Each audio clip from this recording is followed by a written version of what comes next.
Today on the grid, it is open Q&A day. We're taking your questions on all sorts of topics, from photography to Lightroom to Photoshop to whatever. The K-Man, Kuna Man, Canaham, the real Rocket Man is here, and he's got some exciting news. We've got some very cool giveaways to give away. That's it, too. Giveaways to give away to someone watching the show live today. And it is probably going to be, and I'm going to make a prediction here, a fine day on the grid. And when does this all start? When does this madness and mayhem start? In about 23.2 seconds. Let's go! The Grid is brought to you by Platypod, the tripod alternative that is changing the world. Everybody has a Platypod. You should too. Go to platypod.com. Hey-o, welcome everybody. It's another live episode of The Grid. Must be Wednesday Very about live. 1 o'clock on Very the live. East Coast. East Coast. Anyway. East Coast. The best coast. Anyway, welcome everybody. We're glad you're here. It's the holiday season and things are happening. Yes, and it is. Today is open Q&A day on the grid. So if you have questions about anything, Photoshop, Lightroom, photography, gear, love, laughter, whatever it is. Chicken sandwiches. Whatever it is. Whatever it is. It'll help if it's photography, Photoshop, Lightroom. We'll probably put in the best input into those type of questions. Yes, and other But topics. other ones, I mean, we could go other places if you want. I mean, We're we not can go into philosophy. I can tell you where I we're can not go into, going. We're not going into politics. So Yeah, any, you ask about politics, it's no. any questions on politics will be summarily rejected by Christina with extreme prejudice.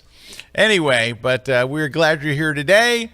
We've got giveaways. We got stuff. But before we get to that, Mr. Kuna, who has a history of racking up awards and covers of magazines, has done it again. Mr. K, what did we get this time? I did. Well, Aviation Week has their annual photo contest. For us, rocket photographers, space photographers, spaceflight photographers are like our only awards where because they do. It's an Aviation Week and space technology. So Aviation Week years ago, basically aerospace became a big kind of like half of what they do. And so this is like the one contest that we have that's like, okay, that's the contest. So Hold on. Yep. We're having an issue with your computer, so we're rerunning the line to it. Oh, there we go. There's a little bit of it. Yeah. Oh, it's cutting in and out. It's kind of doing that thing. Let me see if I start up a different. Let's try a different way to go in here. Well, I'll just try a different application because I have. Or you can just take my HDMI cable if you want. I haven't. That's true. That's true. Here. But let's see if they can get it now. It might be better because I'm using Is a this different better? software. See if this is better. Yes. That's better. Oh, nope, nope. it's worse. Here. All right. Enjoy my cable. We'll just enjoy that cable. We're going to take my cable here, pop it in. This is how we know it's a live show. This is how you know it's live. Yep. Right there. All right. So maybe you'll have it now. All right. So, yeah. There we go. I had an image win first place in the space Woo! category. So this is an image took with a client of mine, Stoke Space. They're a new startup that's doing this awesome work to create reusable rockets from the start. They designed it from the start. So this is their upper stage that they're testing out. So that image ended up winning first place. How about that, ladies and gents? But then, there's more. I ended up winning in the new category. It was a new category for them this year called the photo illustration category. Ended up winning for this image of a SpaceX. This is this Starship rocket. This is a photo illustration because it's two shots shot on one day, and the day out at sea. I'm 12 miles offshore. I'm shooting the rocket.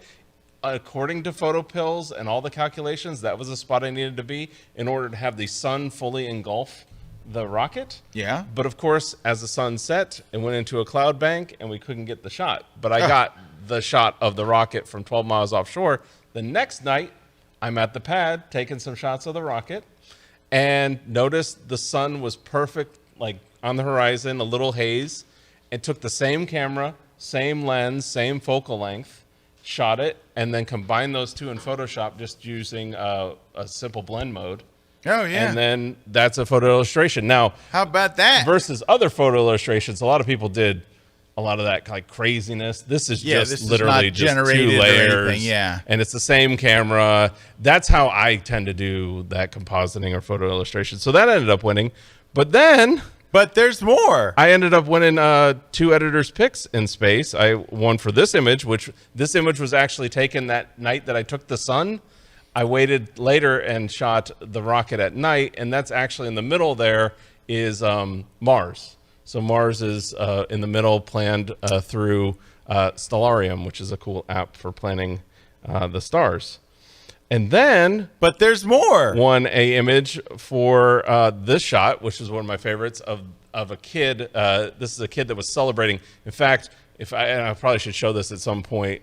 The 2 frames before, he's sitting on the ground next to his dad and brother, and that is him literally popping up. Wow. And the next couple frames are a little better of him, but his dad, you can see his dad's arm kind of pushing up. Yeah. And his dad looks awkward in every other frame because he's standing up to be with his son. Oh. So this was the only frame that I really got that was like everybody was kind of in balance. Right. So, and that's just part of photojournalism.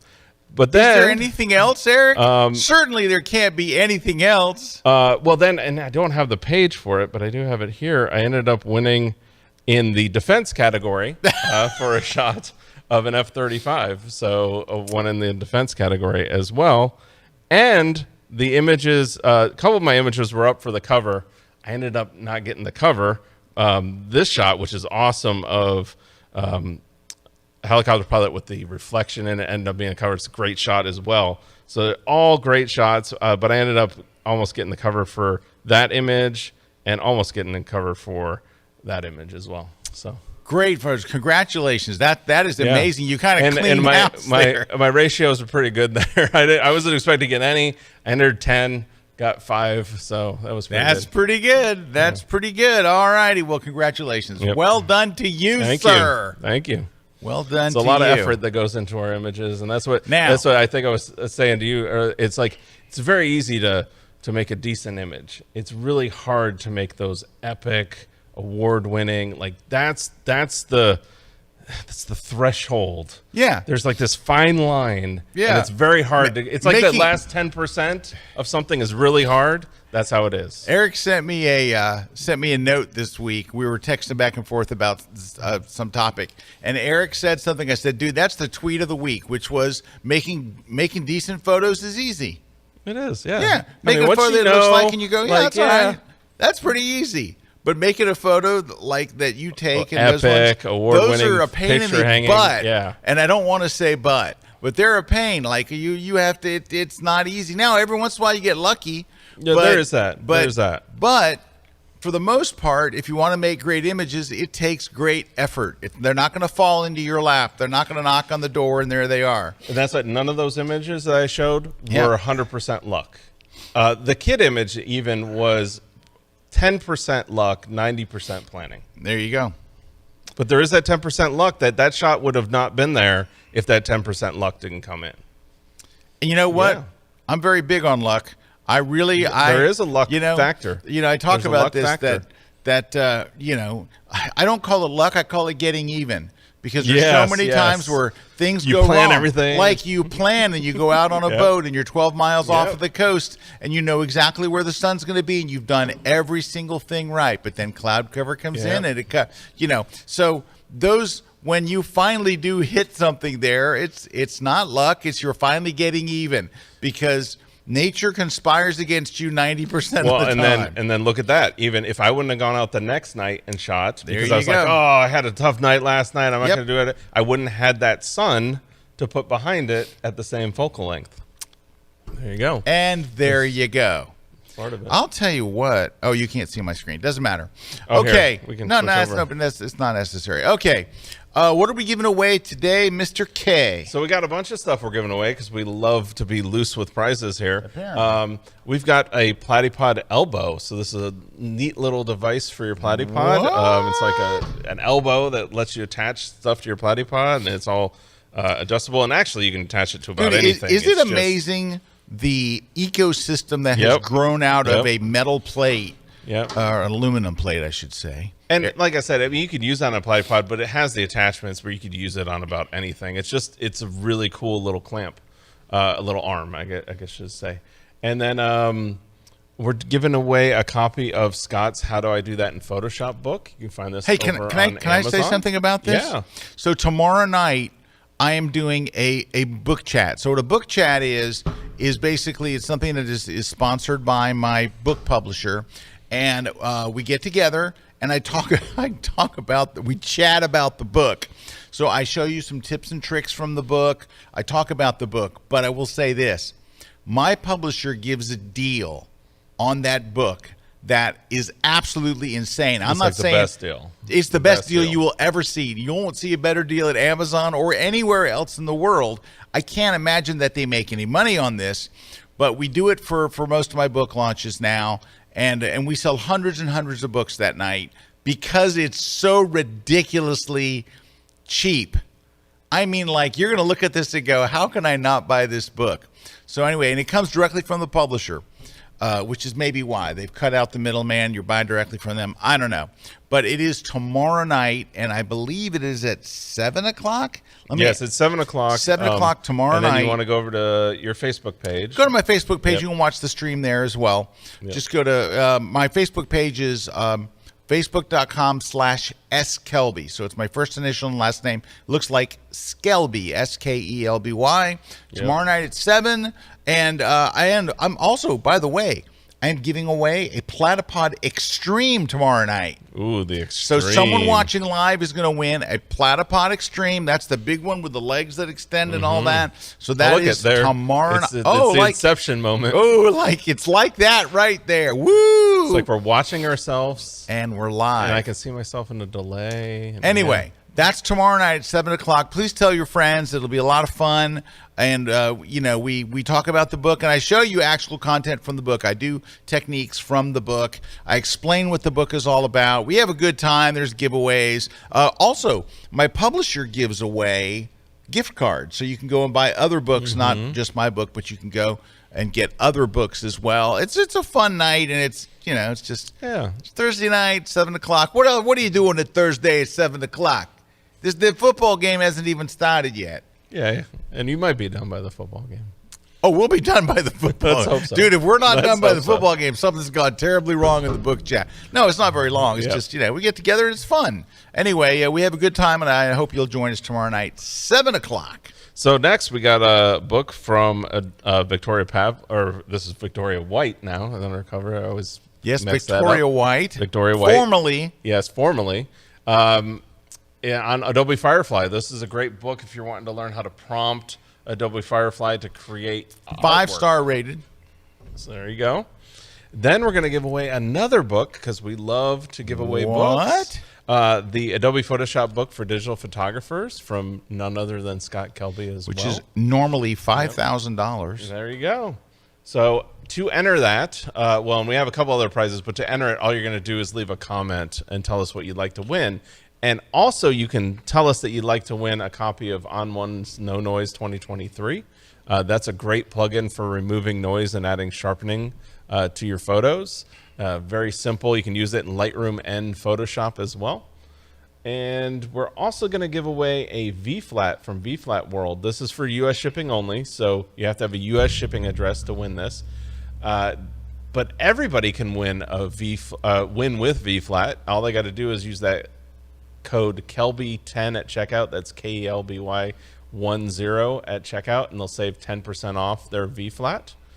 And then also, Retouch for Me is giving away their skin tone plugin. This is great for Photoshop for somebody who's a retoucher and needing to do stuff quickly and easily and save time, which saves money.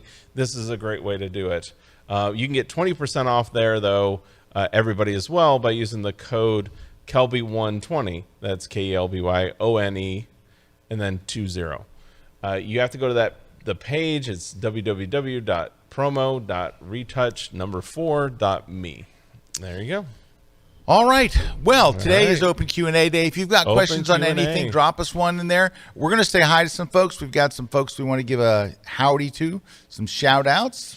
Yeah, we got Diane saying hi, hello and Merry Christmas. Merry Christmas to Thank you, you, Diane. Diana.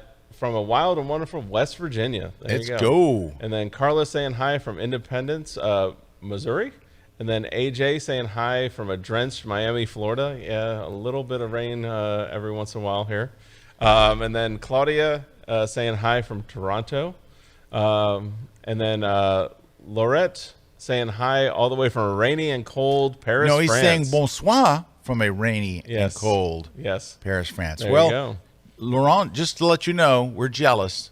I would love to be in a rainy and cold Paris right now. Yeah, you can take Paris about anyway. Yeah. Yeah. First time I MJ went to Paris, it was rainy and cold, and I loved it. Yep. And then MJ saying, love the grid. Glad I could watch right. live today. And then Marcus Hey, saying, Marcus. Congrats, Eric. Well, thanks. From all the way from Germany saying hi. Freddie saying hi from New Jersey. Boris saying hi from Slovakia. And then Robert saying hi from Tennessee. Gary saying hi from Scottsdale, Arizona. And we got people all over the world joining in. If you have a question anywhere in the world, just ask us in the chat. Our crew's looking at the chats, going to ask us the questions over here, and then we're going to give you some answers. All right, we've got some questions coming in, but first we're going to take our first short break. When we come back, we're going to be getting to your questions, so stick around. We'll be right back here live on the grid Wednesday. Must be Wednesday. Well, you know who looking like this for real. Well, you know who looking like this. Well, you know who looking like this for real. Well, you know who looking like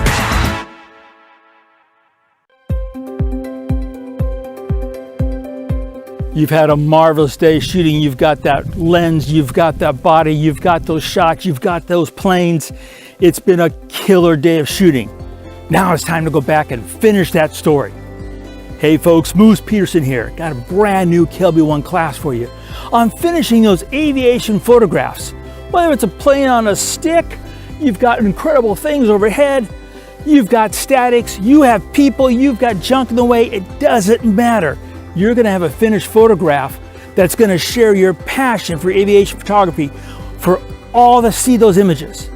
We've got so much new, incredible possibilities now. We have AI masking, we have generative fill, and we got so much more when you combine that and other things. And I'm gonna bring it all to you in this hour-long class, so come along. I've got a lot to share with you on KelbyOne.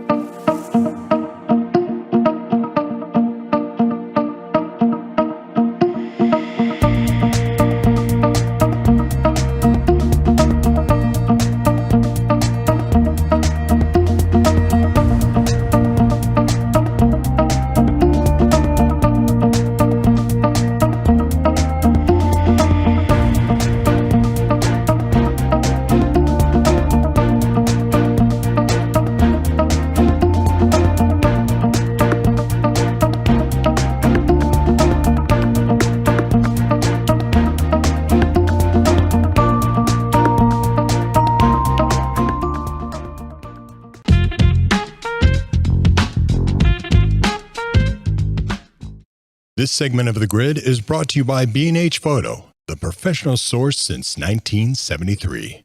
Hey, everybody. We're back here. Scott and Scott and the award-winning rocket man, Mr. Erik Kuna. So welcome, everybody. We are taking your questions live. Yes, Philip, we are. Philip's got a question. This is one I think you're going to be able to answer here, Scott. What is your opinion on the latest changes to Lightroom, which enables editing files on local drives? Will this eventually replace Lightroom Classic? So, Philip, This is going to be speculation, right? yeah, well, it's speculation, but I think you're thinking that feature's a whole lot better than it is. all that feature allows you to do is to look in a folder and not have to import. That's it. You can look in a folder and find if there's a particular image and choose to import it or not, right? Now, you could say, doesn't Lightroom Classic already do that? Couldn't you just go to the import window, look through the images, choose the one you want, and then just only import that one? Yeah. Technically, yeah. You can. You could. But I think that you're thinking that's a whole lot better than it is. I guess maybe the thing is, it's not even at the point where it's replacing just that feature. Yeah, it's at 100%. It's not even replacing the bridge at this point. So, yeah, so it's not replacing that feature. Plus, there's all those other features it's not replacing. Yeah, I don't think that has anything to do with will it replace Lightroom. I think that's two separate conversations. I think this is something that people that use Lightroom for the cloud have complained about for a long, long time. Like they don't want to have to upload something to the cloud. Like, I just went shooting, I took 200 shots, there's one I want to edit. I got to upload this to the cloud first, you know? Yeah. They're just like, can't I just open one photo and edit it? I mean, do I really have to do all that? So I think that's what that answers. So I wouldn't get too excited about that. And someone online could make that case, you know. It's not I don't think that's anything you have to worry about. Dwight in Tennessee says, how do you make coloring pages from photographs using Photoshop? So Dwight, it's not easy, and this is why I'm going to tell you not to use Photoshop. There are actually applications that do a pretty good job of making almost like comic strips out of your photos. Just do a search for them. There's a number of applications and websites that will take a photo and make it into a cartoon. That is way, way easier than trying to do it in Photoshop. You know, Photoshop is, it'll do it, but it's sticky and you got to spend a lot of, it's not worth it. Just use another application where that's what it was designed to do. And there's a number of them out there. All right, Dan's asking, I believe no one improves their photography unless they realize they are not as good as their friends and family say they are. 100% agree. I call this a kind of suck moment. What was your moment? Dude, I have them weekly, Dan. Yeah.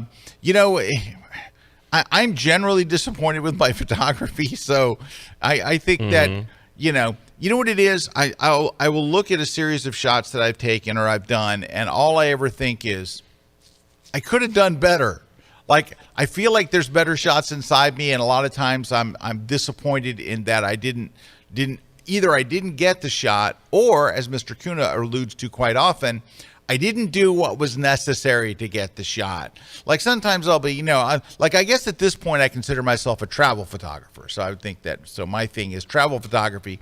And sometimes I'm like, do I really feel, you know, I'm on vacation. Do I really feel like getting up at 5:15 in the morning? You ebb and flow sometimes, yeah. And I'm just kind of like, you know, there's times where I'm really, let's go and let's do whatever it takes, you know. When I was in Switzerland, you know, I was up at dawn and all this stuff in the snow, and it's 23 degrees. And then there's Photo Scott, and then there's Travel Scott. And then Travel Scott says, I'm on vacation. I have a great time here with my brother. I think I'm just going to sleep in today. And when Photo Scott wakes up, Photo Scott makes great images. But when Photo Scott sleeps in, Scott gets the 9 o'clock image, which isn't nearly as good. Yep. So, but I do agree. I think if you get to the point where you feel like you're really, really good, your growth has stopped, right? I think you get to a point where you're like, I don't need to learn anything else. And that's why I think you travel.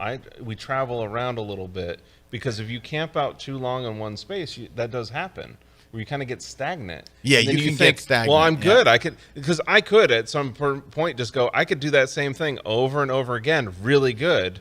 But then I'm just doing the same thing over and over again, really good. I'm not really progressing. Yeah. I kind of got that way with sports photography. You know, I shot so many games after a while. About that. I was kind of like, you know, and what else am I going to do? I got to be honest with you. I'm kind of at that point with my aviation photography. Yeah. If I shoot one more flipping shot of the Blue Angels or the Thunderbirds, I'm going to jump out the flipping window. I have zero interest in actually shooting them again. Now, here's what I am at the point of doing. If you go to Canada, if you go to England, if you go to France and things, they have an entirely different set of aircraft. There's this one show in Switzerland that looks amazing. Yes. If I go back to another U.S. air show, I can tell you, I name the city, Oshkosh, Sun and Fun. I don't care where it is. Yeah. You name it. And I'm going to go there, and here's what I can tell you what's going to come by. We're going to see the Red Bull and then you're team go by. We're going to see a P-51 Mustang or two. We're going to see There might be a Corsair that comes by. We're going to see the Corsair that comes by. Jim, what's his name? Yeah, Jim. yeah. I can't think of his last name. Jim's Corsair is going to come by. You're going to see Fifi maybe fly by. B-17. You're going to see I get it. Yeah.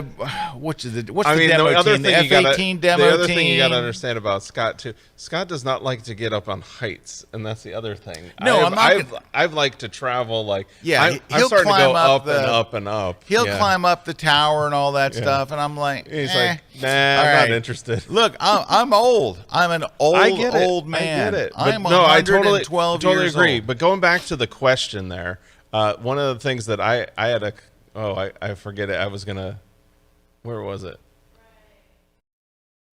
I think it might have got deleted. Anyways, it was talking about like that moment. I think the one thing you said up front, if you're at the point where your friends and family are telling you you're great and all that, just throw that out the window. Like that's your fan base. Like that's your fan base. So what you have to do is look past that. And I think a lot of people get stuck on that. And I had this happen recently to me, or I've had this happen a lot to me, especially when you're critiquing other people's work and they look at it and they go, but everybody's telling me I'm great. And that's the disease we get into. And what everybody is your friends and family. Yeah. And it's like you have to go outside that sphere. So that's where if you want to progress, you have to go outside that sphere. You have to ask for that input. And you have to, that's why entering contests, getting reviews, that's why that stuff's important. And by the way, if your friends and family aren't telling you you're great, you need new friends and family. Yes. Good question from Gary here. Yeah, Gary's asking, using on-one sharpening, is it still necessary to add an additional sharpening in Photoshop? So basically, you need to add sharpening on top of So Gary, sharpening. I wouldn't say yes. I would say hell yes. Yes, Gary, it's absolutely positively. I don't even do my sharpening in Photoshop anymore. I'm either going to use the On1 plugin or Topaz Sharpen all the time, always. Now, but I think we say, are you adding additional sharpening in Yes. Photoshop? So you're doing sharpening upon sharpening? Well, I'm doing capture sharpening. So you're doing like raw level if I have a raw sharpening. photo, I'm going And to then, apply yes, because that's what sharpening I do too. on import. Yeah, it's like I'm applying sharpening on the raw. I'm going to make all my changes at the very end. Then I'm going to sharpen again. I'm going to sharpen again. Yes. Oh, hell yes. Yes, because absolutely. if you're looking at it, like that's what we always talk about that. Like it doesn't matter how fancy your lens is, how sharp it is, you still got to apply sharpening. All right, this question is for Eric. This is from Sam. Sam asks, I'm going to Florida. I'm going to be near Kentucky Fried Chicken. No, I'm sorry. That's Kennedy Space Center. Sorry. Yep. I see a K and stuff like that, I think. All right. Me too. I'm going to Florida near the Kennedy Space Center for a few launches this winter, likely Falcon 9 launches. I've tried from the Max Brewer Bridge and play Linda on the beach right where the Rangers were last year. Yep. Any suggestions or tips? Suggestions, well, you found some good places. It does vary. The hard part is with locations, it varies by the launch pad. Playa Linda Beach, when it is open, is the best place to get close because you actually it's the place the public can see the pad. But it's usually closed for astronaut launches. It's closed for any night launches, so you can't get there. So you've already gone to some good places. One place you can go and kind of get a different view. It does cost money, but you can go right to the visitor center. They actually sell for the Saturn V visitor center. We can go there and actually, again, see an unobstructed view of the pad. That's always a nice one, too. If the booster is landing, I say go to Jetty Park, because Jetty Park is where the closest place the public can be to the landing, and that absolutely is mind-blowing to see. So definitely go check that out. Jetty Park.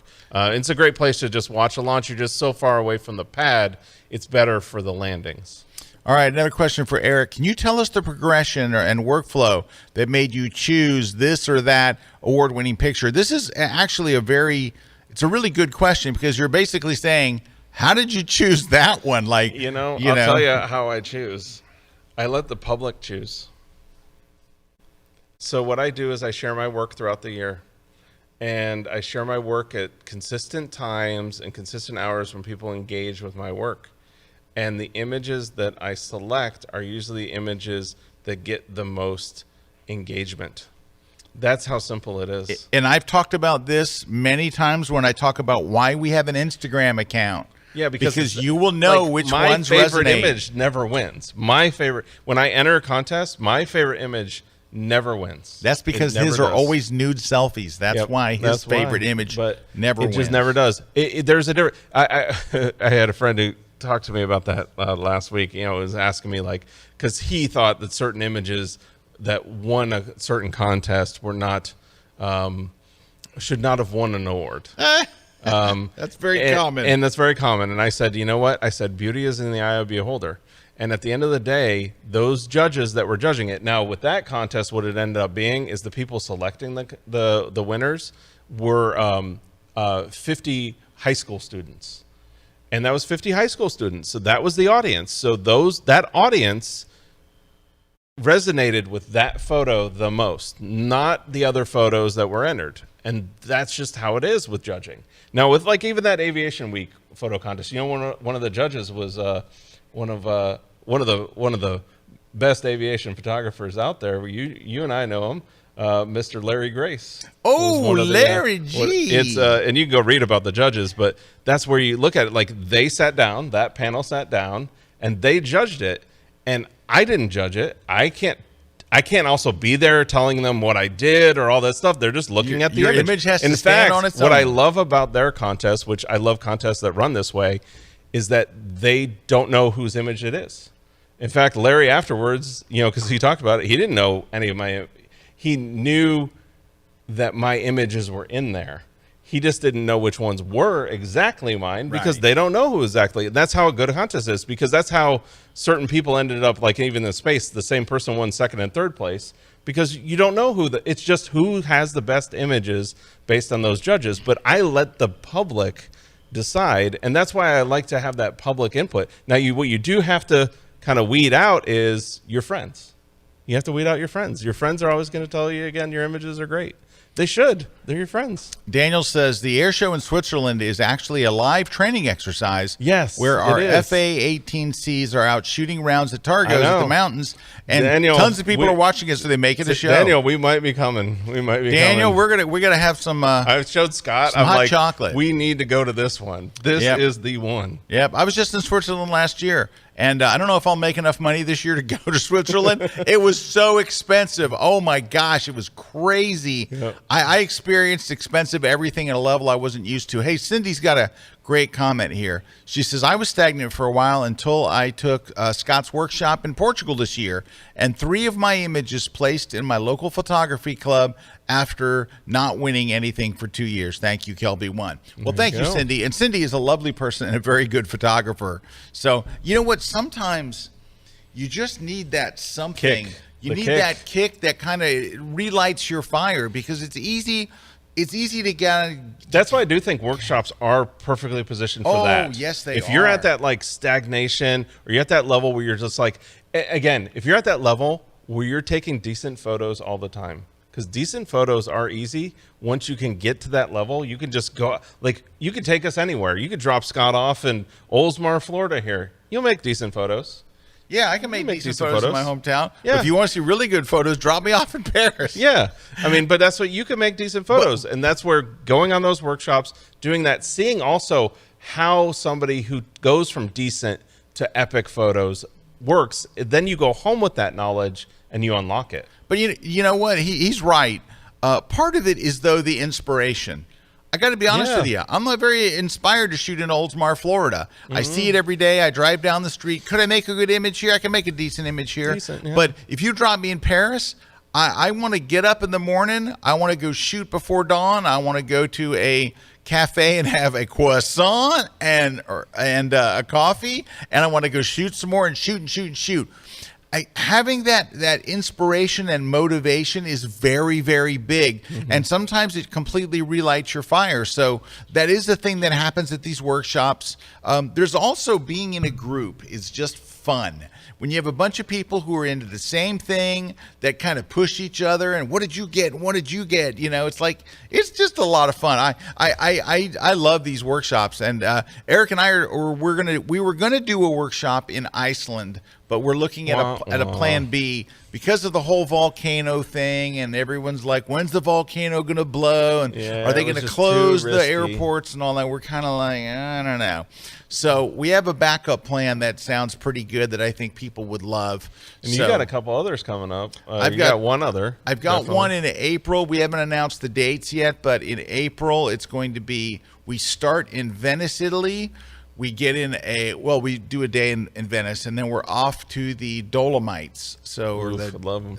The the Alps, basically in northern Italy. They kind of connect to the Swiss Alps, but it's fabulous and gorgeous and amazing up there. So I'm working on all that right now. Like I should have some dates here. And if you want to learn about it, just go over to ScottKelbyWorkshops.com. You can sign up down on the bottom of the page and get notified. There you go. And I was also going to do a workshop with Mimo Madani in Dubai in April. Not doing that. We're not going to the Middle East right now.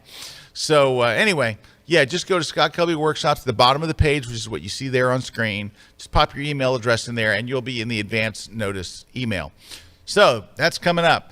Let's see what else we got here. Oh, look at this. Shelly. Oh, look at that. I love this. Look at this.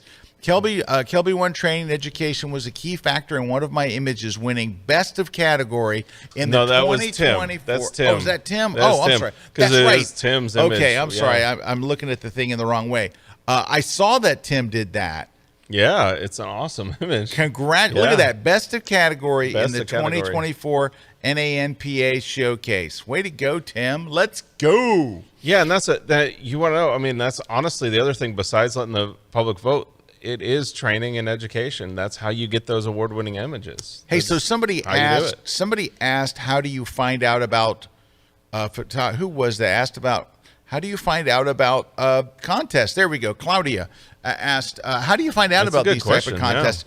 Yeah. Claudia, there is a website that every year publishes those. For those of you who are KelbyOne VIP members, we'll be actually entering contests together. We're gonna. That's one of our topics. Is we're going to do it, and we're going to enter contests together as a group. Like we're all going to enter and see how the chips fall. But and we're going to go through the whole process, and we're going to pay the fees and do what we got to do. But there are websites that actually list, here's what's coming up. I hate to say there used to be magazines that did this too. There was some magazine that's not published anymore. I don't know if it was Popular Photography maybe, that used to list all of the upcoming ones. But I can tell you what the big one, the big biggie, there's a couple of biggies. One is the Sony Photo Awards, and I believe that they're taking, I think it's the Sony World Photography Awards. Yeah. That is probably the biggest one. It's run by Sony, but you do not have to take the photo with a Sony camera, but it is hosted by Sony and run by Sony, and very often you'll see a Canon or a Nikon person win the whole thing. But so they're really independent about the camera brand, but that's a biggie. And you'll also find in your niche, that's what really, I mean, when we talk about that a lot, you've got to get really good at something, because that's the way you get to that epicness. Or Larry Grace will call you and tell you. Sometimes Larry Grace calls us and says, hey, you need to enter this contest. Erik does it and I don't. Yeah. Like Erik enters all the aviation stuff. That's what actually Larry. I have to thank Larry because that's the only reason I entered. Is he reminds me? I know he did it last year. Hey, you need to enter your space stuff. So I was like, my advice to anybody: if you want to get better at photography, get friends with Larry Grace. If you know Larry, good things happen. You need a Larry Grace. You need everybody needs a Larry Grace. All right, Craig.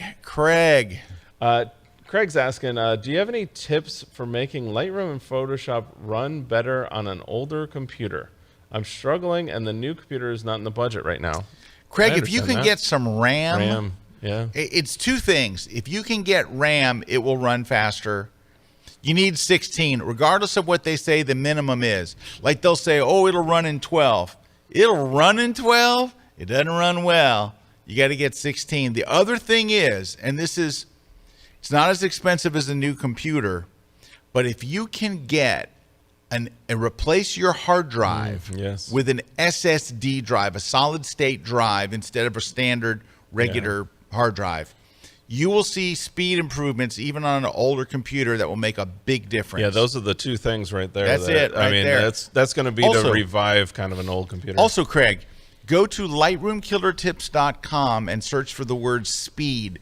I've done numerous articles on speeding up Lightroom because there are things, because I'll hear people say, God, my Lightroom runs so slow.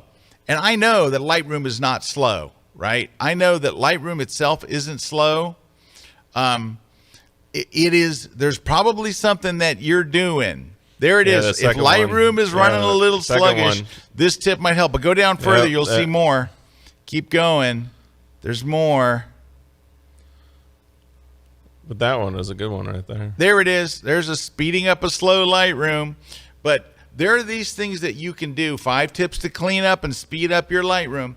There are all kinds of things that you might be having set wrong.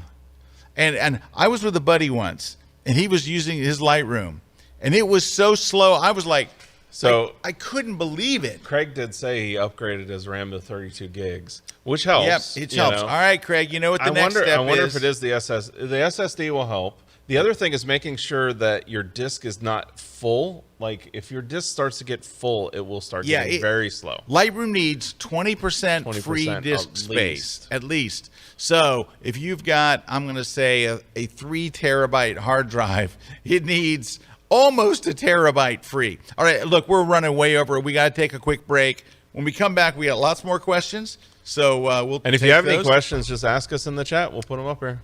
Oh, somebody also posted a photo contest site that we can go take a look at. Oh, there we go. Photocontestinsider.com. Maybe you guys in the booth will hit that, and we'll be right back. Don't go away.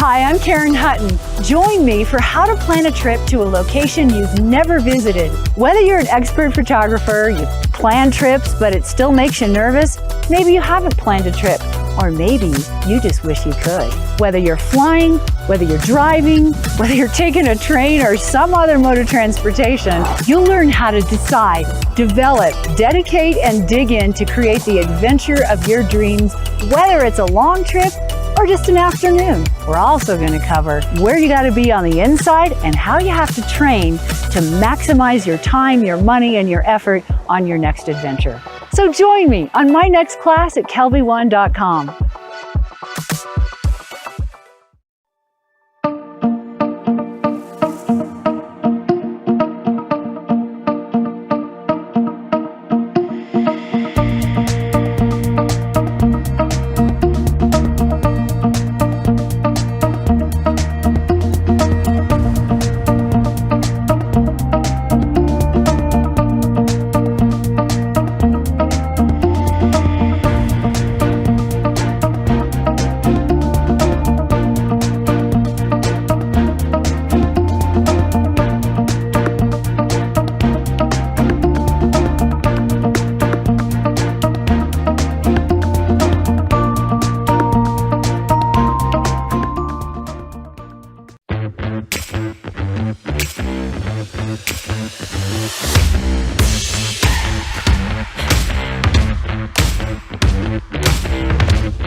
This segment of The Grid is brought to you by Canon.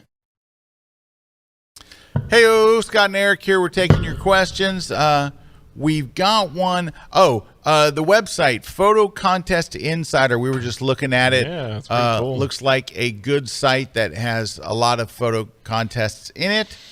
And you can just use Google as well. You know, but this is a site that would definitely point you in the right direction. Yep. You do want to like look in. You just don't want to enter contest.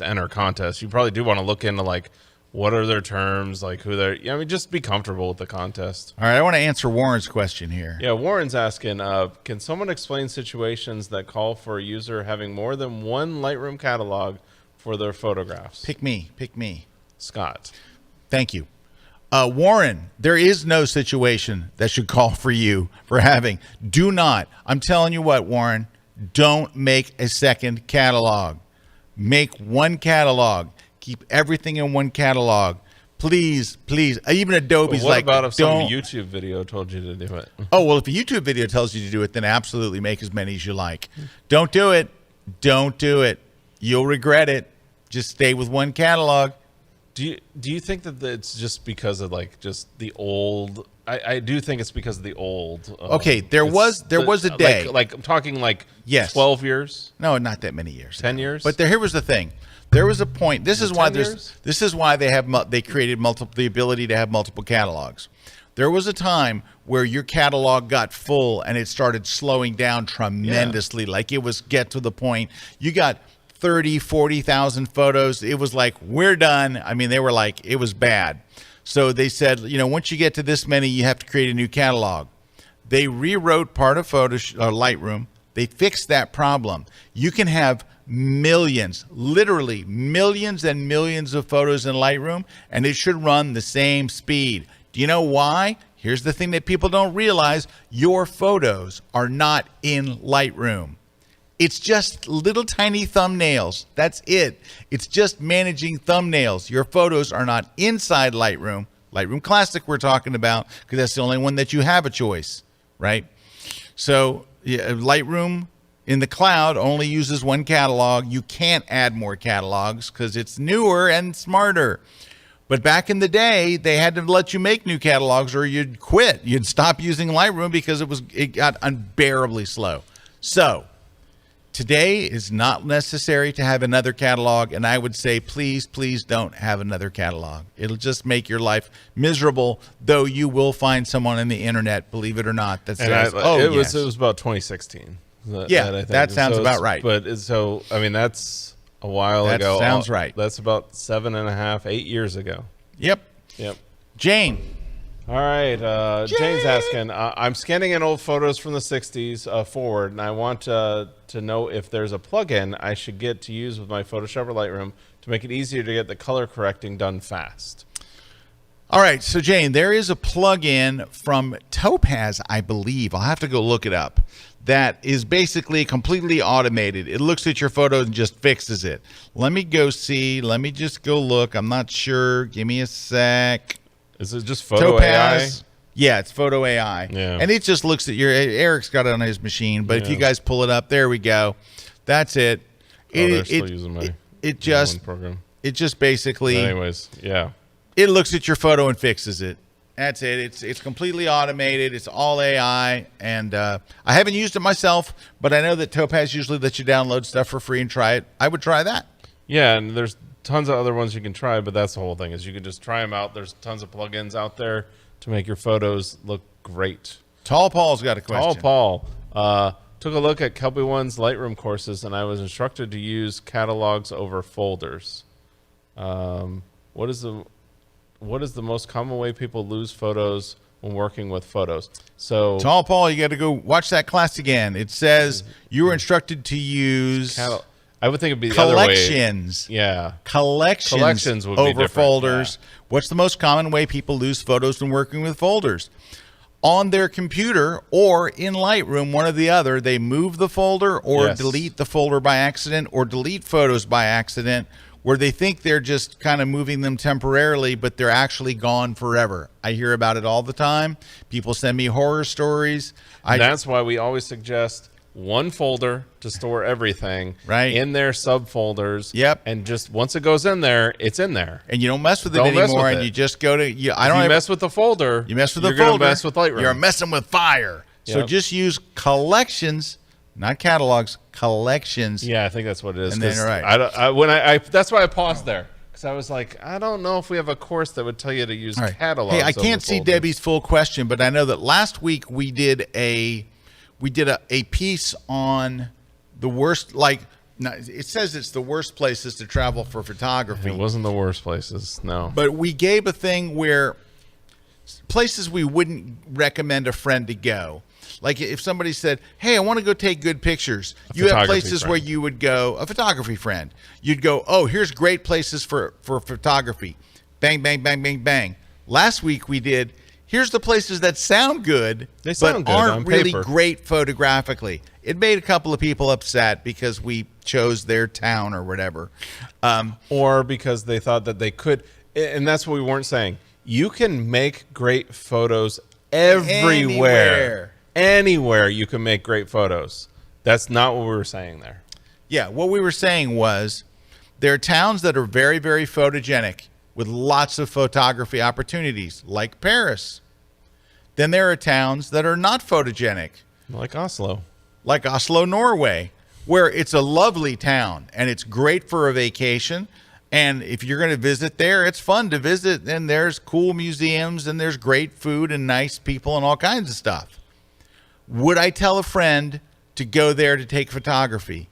Absolutely not. My advice for them would be get out of Oslo as quick as you can, because the rest of Norway is amazing. Oslo, nice town that it is not a photogenic town. And so anyway, So maybe in the future we'll do a show just on that, though, of just like maybe some of the best places. I mean, I've done classes we've on done that. I classes did on that in our travel definitely. photography conference. I did my top 20 cities to go for travel, and what I showed was why that country, why that city, where to stay in that city, how much it was, what the language barrier was it expensive, was it cheap? Yeah. I broke everything down. And if you're a KelbyOne member, if you go look, Scott and a few others have done a series in the travel photography section, where to shoot in, and then where to shoot in Chicago, where to shoot in Venice, London, where to shoot in London. Venice, If you look at that Prague. series, which I think there's probably a dozen or more now, those are great places to shoot. Every one of those places, because the reason we did the class on it is because they're epic great places for Yeah. travel photography. So when I choose, or Eric and I choose a location to go for a workshop, it's because it's a great location. That's why I've done workshops in Paris and in Rome and in Prague, because I know that that's why we were looking at Iceland. Iceland, you can make great photos. You can make great photos there. Yeah. So I think that's why. That's so Debbie, if you want a few places that are fantastic, is go on KelbyOne and look for, it's called Travel Photography. It's called A Photographer's Guide to. Yeah. And then you'll see all the cities. Yeah, and I've that's done, it. literally, I've done New York, Chicago, I've done London, Paris, Rome, Prague. I've done a whole bunch of them. I would have to go look here. Right. But I've done a bunch of them. There's some I'm forgetting. Oh, yeah, I'm sure. And let me just go look real quick. It's a photographer's guide to, and let's see what comes up. Lisbon, Prague. Also Jefferson Graham has done some in this series That's as what I'm well. saying. So he's done L.A. Right. I did Tuscany, Rome, and there's more. I did Chicago. You can see Chicago there. There's Venice, London, Paris. And he did Route 66. Yeah, Jefferson did Route 66. So you can see, but New that's what I'm York saying City. is those are the places that are going to be very easy. Yeah, those are easy because they're screaming for it, right? Yep. There you go. But anyway, so those, just to look for that, a photographer's guide. All right. Okay, James. So James is asking if you shoot RAW and JPEG, should you import both in the Lightroom or just the RAWs? This is your call. First off, my first question to you would be, James, do you have a legitimate reason to shoot RAW and JPEG? Like, if you tell me, well, Scott, I'm shooting for a news wire service and they need JPEGs uploaded, during halftime of a football game, I'd go, okay. But if you're shooting RAW and JPEG, I can't think of anything except for the speed. Yeah, you're just taking up way more room on your hard drive, way more room on your camera. You're going through memory cards way faster. Or you don't want to process, but then if you're like that, you might as well just shoot JPEG. Don't shoot RAW. I don't know, James. I'm thinking rethink that whole thing. But obviously, you've been doing it for a while, so you have the choice. When you bring these into Lightroom, you can ask Lightroom to do this. Put the RAW and JPEG next to each other, or there's a preference where you just see the RAW. It's up to you, even though the JPEG is technically still there in the folder. Right. Anyway, it is break time. It's our last break of the day. We're going to take a short one. When we come back, we've got more questions, so we'll be answering them, and we're giving away our prizes. So you got to come back for that. It could be you. Did we tell them how to enter to get prizes? Yes, we did. All right, leave a comment. Just checking. I'm checking in and out of reality here. So.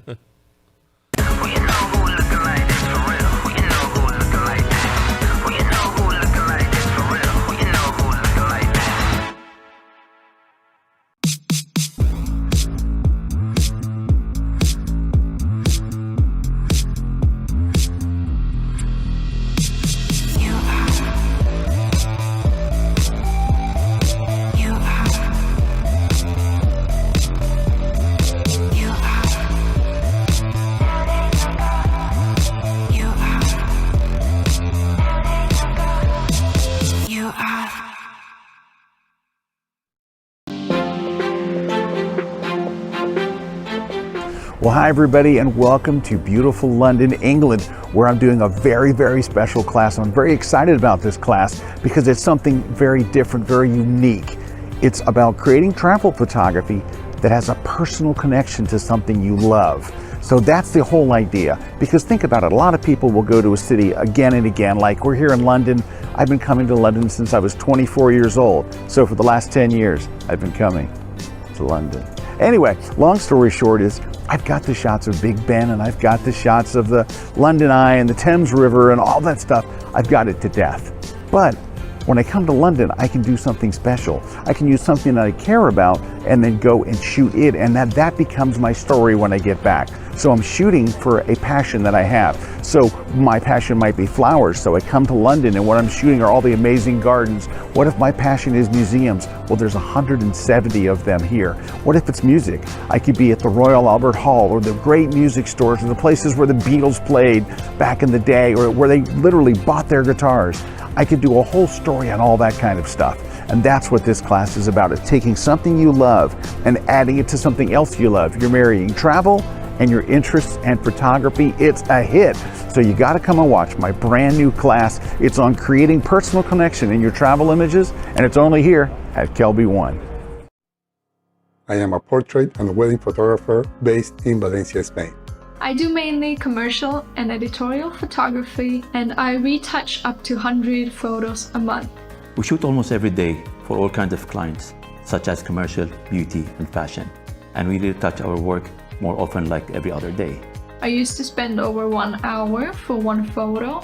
If we want professional results, we must remove skin blemishes, do micro dodge and burn, highlight eyes, whiten teeth, and even reduce wrinkles in clothes. And this can easily take me up to 2 hours of work for each photo. So when I saw that there's a plugin for Photoshop that helps you retouch quicker, I was eager to get my hands on it. I read many feedbacks about it, and I found a lot of positive reviews, which made me to consider buying my first plugin. One of the challenges we have at the end of a session or wedding is to achieve an edition in our photograph that look natural. This is where retouch for me has become a game changer. I love the feature that you can pick how much effect it has on your photo, and you can adjust it accordingly to your style. I saved a lot of time and always end up having amazing result with my work. I am extremely happy with the quality. Now, I am more efficient and have more time to spare with my family.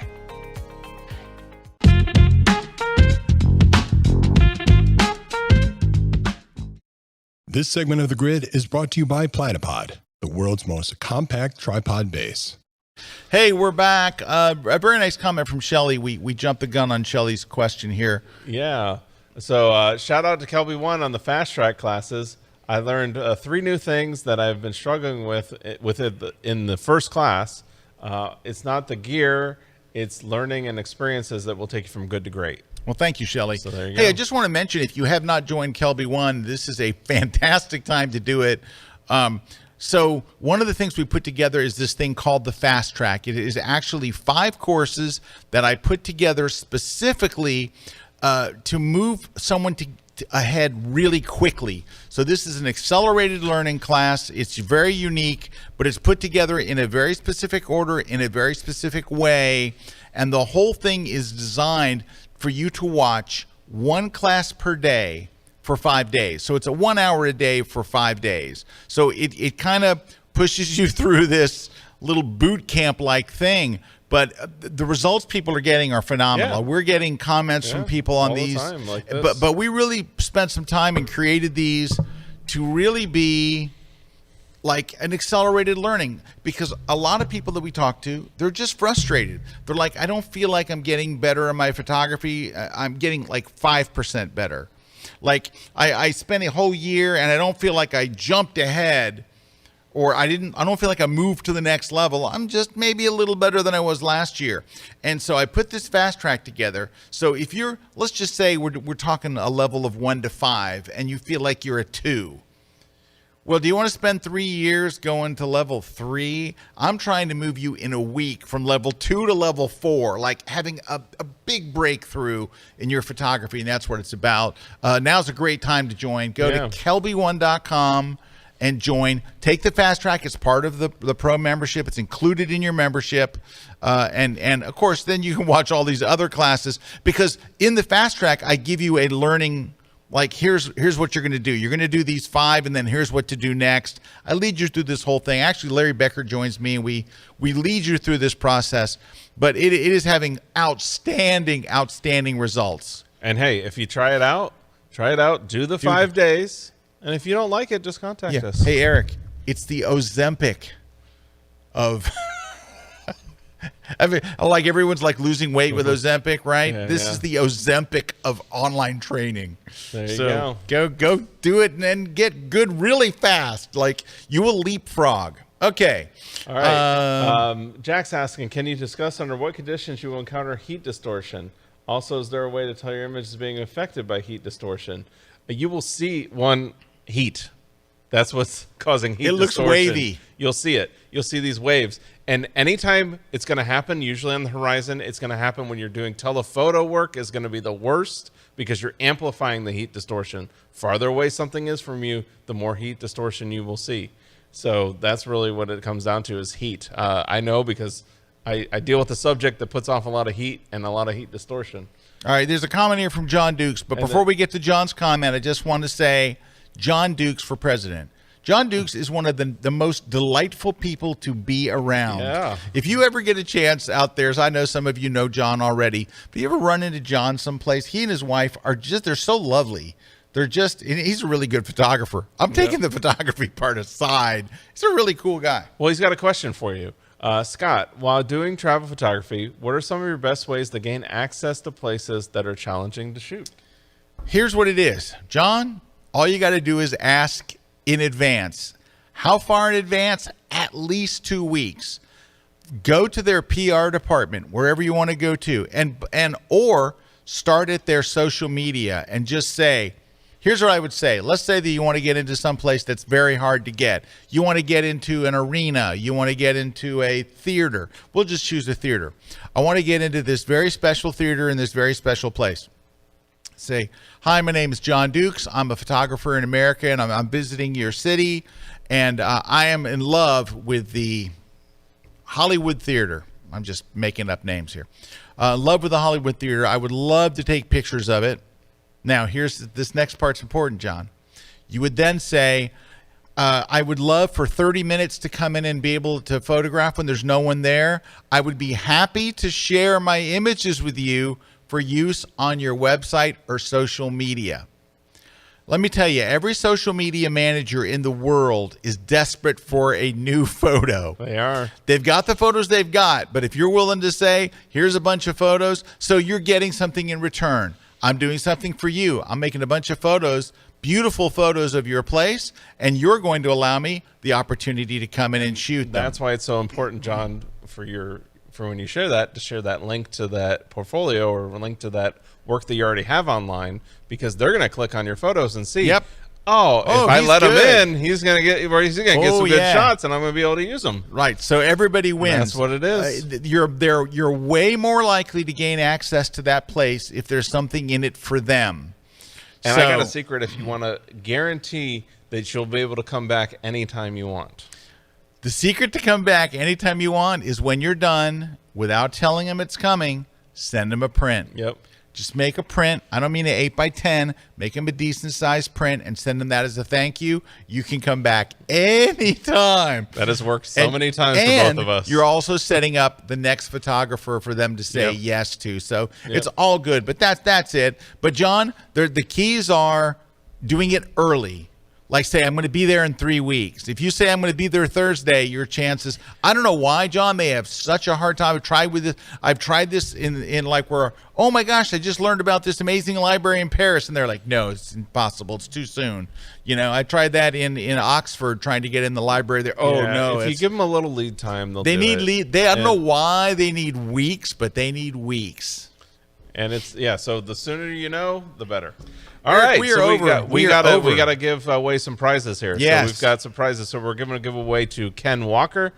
Ken Walker is going to get your Photoshop for Digital Photographers book. We have Bob Bryant is winning the V-flat. Blake Morgan is winning the Platypod elbow here, and then Roger McCarthy is winning the How Do I Do That in Photoshop book. Bill M is winning the On One No Noise. Sharon Scarf is winning the Firefly book, and then Leanne Church Reed is winning the Retouch for Me. So there we go. We give away a lot of nice prizes per show. We should probably cut that down. I know, it's a lot. It's really a lot. Anyway, but congratulations. How do they get those prizes, Eric? All they're going to do is email us over at gridprize@KelbyOne.com. We'll verify information, and then we'll send out that prize. Just make sure you do that by this Friday. Now, I think next week our guest on the grid is LaVon Hall. It is. LaVon is awesome. If you have not had a chance to hang out with LaVon, she is one of the greatest people. We've known LaVon for many years. She's finally coming to Florida. A John Dukes. She's like a John Dukes. Yes, she's like a female John Dukes. But anyway, she's very lovely. She's a very accomplished photographer and just a very cool person. And when I go to trade shows, I usually find LaVon and we hang out, and sometimes she'll drive me to Target if I need to. There you go. Anyway, but she's going to be here next week. We're excited to have her. She's a very, very cool person. And so that's next week. She's our guest. We're going to be talking about photography and who knows what else. But that's next week with LaVon. And she's a hoot. A hoot. Anyway, that's next week. Very, very excited about that. Thank you to all of our sponsors. Yes, thank you to you guys for watching us live. Thanks to Christina and her awesome, awesome crew. By the way, our awesome crew, right? Jason and Dobson flew to the island of Belize where they were taping an underwater photography class shot in the water and on land. And apparently it went phenomenally well. And they did such, and the instructor that taught it sent us a note just raving about how great our crew was. And our crew is great. Jason and Dobson and everybody here. We have the greatest video team in the world, with of course, the noted exception of Juan. Just kidding. Just saying that because Juan's right here. Anyway, anyway, we do. We have a killer killer video crew. I don't know if we're going to get some good jib work now. No, the jib work's going to be sketchy now. But I have to hand it to Christina. She's their boss, and she does a wonderful job and putting and keeping this whole thing rolling. So we're very fortunate. I can't wait for you guys to see the class. It's going to be a lot of fun. It's shot on location because, you know, that's our thing. We want to make it like you're right there with the instructor. So that's one of our upcoming classes. But thank you guys for watching. We appreciate it. For everyone that is joining KelbyOne today, welcome aboard. We are glad to have you here. And we'll see you guys next week live with Levon Hall on the grid. Let's go. Okay.